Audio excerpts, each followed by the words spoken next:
Hello friends, ये जो video है ये कम्युनिज़्म के ऊपर है। ये कम्युनिज़्म पार्ट 1 हिंदी का कंटिन्यूएशन है। तो इस वीडियो में मैं यही लिखूंगी कि कम्युनिज़्म पार्ट 1 कंटिन्यूड पार्ट।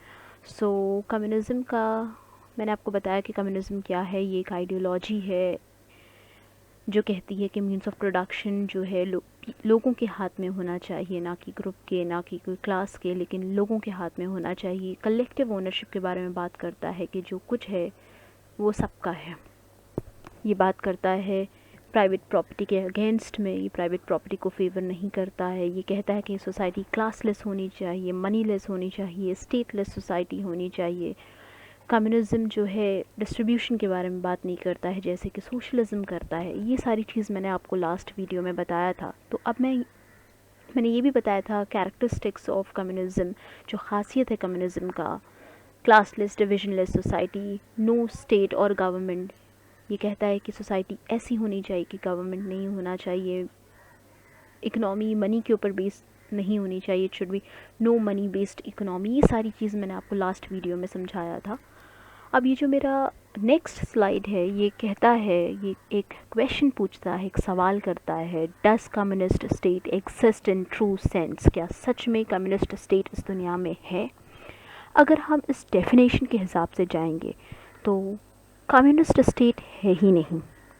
जो चाइना है, नॉर्थ कोरिया है, ये ख़ुद को कहता है कि भाई मैं कम्युनिस्ट स्टेट हूँ। लेकिन अगर हम डेफिनेशन के हिसाब से जाए, डेफिनेशन को फॉलो करें, तो देखा जाए तो ये भी कम्युनिस्ट स्टेट नहीं है, बल्कि ये सोशलिस्ट स्टेट है। लेकिन हम चाइना, नॉर्थ कोरिया को कम्युनिस्ट स्टेट मानते हैं क्योंकि ये वाइडली एक्सेप्टेड व्यू है। लेकिन डेफिनेशन के हिसाब से देखा जाए तो ये कम्युनिस्ट नहीं है, क्योंकि कम्युनिज़्म जो आइडियोलॉजी है वो गवर्नमेंट को फेवर ही नहीं करता है। ये कहता है कि गवर्नमेंट होनी ही नहीं चाहिए। लेकिन चाइना, नॉर्थ कोरिया के पास तो गवर्नमेंट है, तो फिर ये कम्युनिस्ट कैसे हो गई? अगर हम डेफिनेशन के हिसाब से देखें तो ये कम्युनिस्ट नहीं बल्कि सोशलिस्ट है।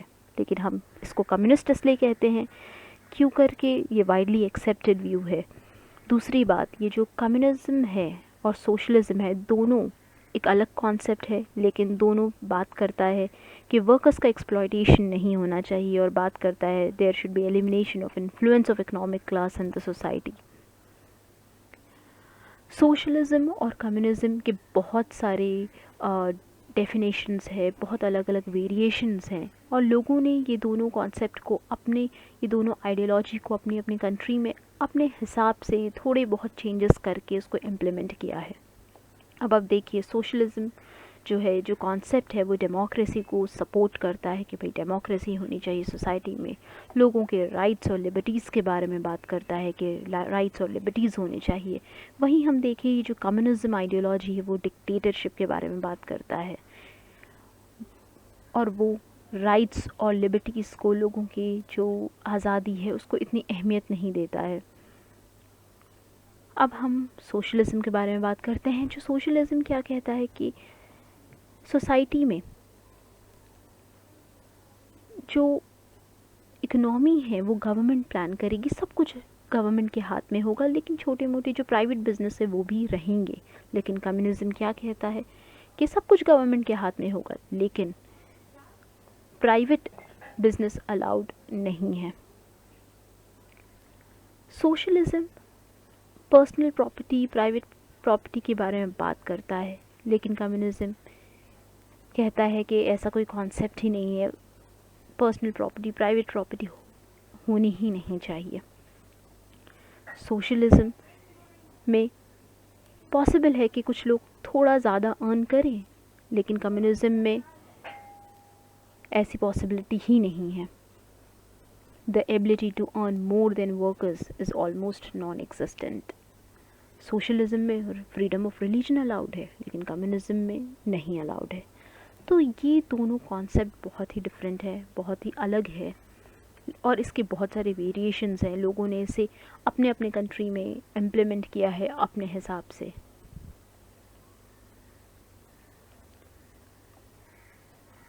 अब ये जो कार्ल मार्क्स थे, ये कार्ल मार्क्स को कहा जाता है he is a father of communism. ये पहले इंसान थे जिन्होंने कम्युनिज़्म के बारे में लिखना शुरू किया। ये एक जर्मन फ़िलासफ़र, हिस्टोरियन, इकोनॉमिस्ट रह चुके हैं, और इन्होंने अपने इस आइडियोलॉजी के बारे में बुक में लिखा है, कम्युनिस्ट मैनिफेस्टो में लिखा है 1848 में। इन्होंने जो कुछ भी लिखा है सोसाइटी से रिलेटेड लिखा है। इन्होंने ऐसा कहा था कि कैपिटलिज्म होगा, कैपिटलिस्ट सोसाइटी होगी जिसमें 2 क्लास होंगे, और ये 2 क्लास जो है, एक हैव्स क्लास होगी, एक हैव्स नॉट होगी, यानी कि एक मीन्स ऑफ प्रोडक्शन ओन करेगा, दूसरा class means of production own नहीं करेगा। जो ओन नहीं करेगा उसे हम हैव्स नॉट क्लास कहेंगे, और जो ओन करेगा वो कैपिटलिस्ट क्लास होगा, वो हैव्स क्लास होगा। और ये जो हैव्स क्लास है ये हैव्स नॉट क्लास को बुरी तरह से एक्सप्लॉइट करेगा, और एक वक्त आएगा कि हैव्स नॉट क्लास यानी कि वर्किंग क्लास जो है रिवोल्ट करेगा कैपिटलिस्ट के अगेंस्ट में। और उसके बाद क्या होगा, कैपिटलिस्ट क्लास की डिफ़ीट हो जाएगी, ये हार जाएंगे, और जो दूसरी क्लास है यानी कि वर्किंग क्लास है, ये इसकी जीत होगी और ये ख़ुद की गवर्नमेंट बनाएगी, सब कुछ ओन करेगी, और सब कुछ मीन्स ऑफ प्रोडक्शन इस गवर्नमेंट के हाथ में होगा, इस वर्किंग क्लास के हाथ में होगा। और एक वक्त आएगा कि इस गवर्नमेंट को ऐसा लगेगा कि अब इसकी ज़रूरत नहीं है, और धीरे धीरे करके ये डिसअपियर हो जाएगा, और सोसाइटी जो है वो एक कम्युनिस्ट सोसाइटी की तरफ बढ़ जाएगी, यानी कि जो सेकेंड स्टेज था वो सोशलिस्ट स्टेज था।